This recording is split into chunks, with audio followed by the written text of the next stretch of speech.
வணக்கம் நண்பா, வணக்கம் நண்பீஸ். என்னோட சேனல்ல cook with Comali heart beat season 2 ஓட அப்டேட்ஸ் போட்டுக்கிட்டே இருப்பேன். சேனலை சப்ஸ்கிரைப் பண்ணிக்கோங்க நண்பர்களே.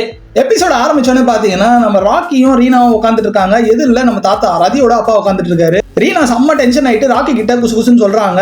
எதுக்காக வந்திருக்காரு விசாரிடா அப்படின்னு சொல்லிட்டு கேட்டவனே இவன் கேட்கறான், ஏன் சார் வந்தீங்க இவ்வளவு தூரம் அப்படின்னா, காஃபி குடிக்கவா இவ்வளவு தூரம் வந்தீங்க அப்படிங்கிற நக்கல் அடிக்கிறான். இல்லப்பா என்னோட பொண்ணு ரதி வந்து இந்த ஹாஸ்பிட்டல் இருந்து ரிசைன் பண்ணிட்டாங்க, ஏன் ரிசைன் பண்ணாங்கன்னு தெரிஞ்சுக்க தான் வந்தேன் அப்படின்னு சொன்னோடனே ராக்கி வந்து சிம்பாலிக்கா என்ன சொல்றான், ரீசன் கிட்டே ரீசன் தெரிஞ்சு வந்திருக்கீங்களே அப்படின்னு மாதிரி இன்டெரக்டா கலாய்க்கிறான். அதுக்கப்புறம் ரதி டாக்டர் கிட்ட நாங்க யாருமே பேசுறதே இல்ல அப்படிங்கிற மாதிரி சொன்னோடனே உடனே ராக்கி என்ன பண்றான், ஓட்ட வாய்த்தனமா உளறிடுறான். ரீனா வீடும் அங்கதான் இருக்குது, ரதி வீட்டுல தான் இருக்குது, இதுல தான் இருக்காங்க. ரதி மேடம் வீடு எதுல தான், ரீனா வீடும் இருக்குது, நீங்க ரீனா கூட போய் இறங்கிக்கோங்க வீட்டுக்கு அப்படின்னு சொல்றான். சரிமா நீயே என்ன டிராப் பண்ணிடுன்னு சொல்லிட்டு அவர் வண்டியில உட்காந்து வராரு. வழியில போகும்போது என் பேத்திக்கும் பேரனுக்கும் ஏதாவது டாய்ஸ் வாங்க போறேன் வாமா நீயும் சொல்லிட்டு கூட்டிட்டு போறாரு. உள்ள போய் பார்த்தா தேவ் நின்னுட்டு இருக்காரு. தேவ் பார்த்தா இவரு வந்து மாமனார் தானே. சோ மாமனார் என்ன மாப்பிள்ள அப்படின்னு கேட்டோடனே மாமனாரை பார்த்துட்டு என்ன மாமா நீங்க இங்க அப்படின்னு சொன்னோடனே ரீனா வந்து மறைஞ்சுக்கிறாங்க.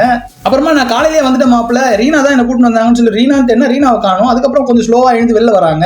ரீனாவை பார்த்தவொடனே நம்ம தேவ் செம்ம கடுப்பா வராரு. உடனே ரீனாவை பார்த்துட்டு இந்த தாத்தா என்ன சொல்றாரு, நீ கிளம்புமா நான் மாப்பிள்ள கூட வீட்டுக்கு போயிடுறேன் அப்படின்னு சொல்லிட்டு அமுச்சு விட்டுறாரு. சரிடான்னு கிளம்பலாம்னு சொல்லி இந்த பொண்ணு வெளில போய் வண்டி ஸ்டார்ட் பண்றதுக்குள்ள இவர் நடுவில் மாப்பிள்ளை கிட்ட விசாரிச்சா மாப்பிள்ளை என்ன சொல்லிடுறாரு, எனக்கு வேலை இருக்கு நீங்க ஆட்டோ பிடிச்சி போய்க்கோங்கன்னு சொல்லிட்டு கிளம்பி விட்டுறாரு. மறுபடியும் ரீனா கிட்டே வந்துட்டு அந்த தாத்தா இல்லம்மா என் மாப்பிள்ளைக்கு வேலை இருக்குதான் நான் உன் கூட வண்டியில வந்துடுறேன்னு சொல்லிட்டு வண்டியில உட்காந்துட்டு வீட்டுக்கு வந்து இறங்குறாரு. இறங்கின உடனே மேல பார்த்தா மேல இருந்து யாரும் ஹாய் காட்டுறாங்க. யாருன்னு பார்த்தா ரீனாவோட ஹவுஸ் ஓனர்.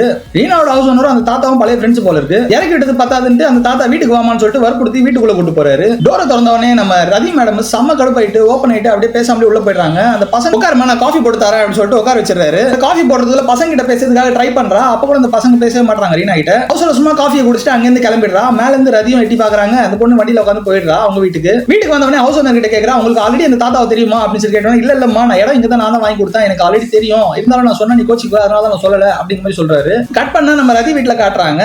தாத்தா வந்து அந்த பேத்தி கிட்ட கேட்கறாரு என்னமா பிரச்சனை அப்படின்னு கேட்ட உடனே அம்மா தான் ஆல்ரெடி சொல்லிருக்காங்களே தாத்தா கிட்ட எதுவும் சொல்லிக்காத அவர் உடம்பு சரியில்லை அப்படின்னு சொல்லிட்டு, சோ அதனால இந்த பொண்ணு எனக்கும் தெரியாது என்ன நடக்குதுன்னு சொல்லிடுறா. உங்களை யார் இங்க வர சொன்னா அப்படின்னு சொல்லிட்டு ரதி டென்ஷன் ஆகுறாங்க. அவங்க அப்பாவை கிளம்ப சொல்றாங்க. அப்பயும் நான் கிளம்ப மாட்டேன், நான் இங்க தான் இருப்பேன் அடம்பிடிக்கிறாரு தாத்தா. அந்த சீனை கட் பண்ணா நம்ம கிரண் வந்து ரீனா கால் பண்ணிட்டு, ரீனா நீ தான் என்ன காப்பாத்தணும், நான் போலீஸ் கிட்ட மாட்டிக்கிட்டேன், வண்டியை பிடிச்சிட்டாங்க, நீ தான் என்ன காப்பாத்தணும்னு சொல்லிட்டு போனை கனெக்ட் பண்ணி போலீஸ் கார்டு கொடுத்துறான். போலீஸ் கார்டு பேசணும். போலீஸ் என்ன சொல்லிடுறாரு, நீயே வந்து கூட்டிட்டு போமான்னு சொல்லி கட் பண்ணிடுறாரு. அப்படி என்ன சார் பண்ணா அவன் கேட்டா, அவன் குடிச்சிட்டு வண்டியை ஓட்டனாமா டாக்டர்னா குடிக்கலாமா அப்படின்னு சொல்லிட்டு போலீஸ்கார சத்தம் போடுறாரு. உடனே டென்ஷன் ஆன ரீனா வண்டி எடுத்துட்டு நேரா போயிட்டு காப்பாத்தலாம்னு சொல்லிட்டு கிரண் கிட்ட போனா 2000 ரூபாய் ஃபைனா கட்டுன்னு சொல்லிட்டு வாங்கிட்டு ரீனாவோட வண்டியும் வாங்கிட்டு பேலன்ஸ் 3000 ரூபாய் நாளைக்கு கொடுத்து வாங்கிக்கோன்னு சொல்லிட்டு அமுச்சு விட்டுறாங்க. ரெண்டு பேருமே நடந்து போற மாதிரி, அப்புறம் வேற வழி இல்லாம நடந்து போற மாதிரி ரீனாவை காட்டுறாங்க. டக்குன்னு நம்ம கிரண் பின்னாடி நின்னுட்டு நடந்து போலாமா அப்படின்னு கேட்ட உடனே டக்குன்னு ரீனாக்கு வந்து பாத்தீங்கன்னா பிளாஷ்பேக் ஞாபகம் வந்துருது. அர்ஜுனும் ரீனாவும் முன்னாடி இருந்த சீசன்ல நடந்து போலாமா அப்படிங்கிற மாதிரி ஒரு ஸ்டார்டிங் சீன் இருக்கும். அந்த சீன் ஞாபகம் வந்துருது. இந்த சீனோட இந்த எபிசோட முடிக்கிறாங்க. வீடியோ பிடிச்சிருந்தா லைக்கை தட்டுங்க நண்பா. சேனல் உள்ள போய் பாத்தீங்கன்னா எல்லா எபிசோடும் இருக்குது. மறக்காம சேனலை சப்ஸ்கிரைப் பண்ணிக்கோ நண்பா. வீடியோ பிடிச்சிருந்தா லைக்க போடுங்க. உங்களுக்கு ஏதாவது பேசணும்னா கமெண்ட்ல சொல்லுங்க, இல்ல திட்டணும்னாலும் கமெண்ட்ல சொல்லுங்க. ஆனா தயவு செஞ்சு அந்த சப்ஸ்கிரைப் பட்டனை மட்டும் அமைக்கிட்டு போயிடுங்க. அடுத்த வீடியோல பார்க்கலாம் நண்பா. நன்றி, டாடா.